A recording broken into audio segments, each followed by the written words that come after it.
апамыз Батыр мектебінің 8-ші В сынып оқушысы Нысанбай Ағарке. Абай Құнанбайұлы, мен жазбаймын өлеңді ермек үшін.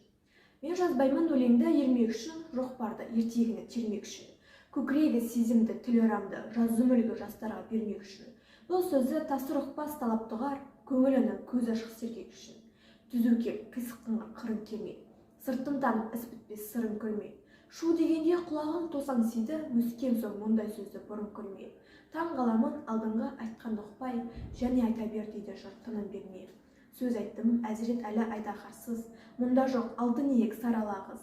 Кәрілікті жамандап өлім тілеп, болсын деген жерім жоқ жігіт арсыз. Әсіре қызыл емес деп жекенбеңіз, түбі терең сөз артық бір байқарсыз. Батырдан барымташы туардан қой, қызшылда қызықшылда әуре жан қой.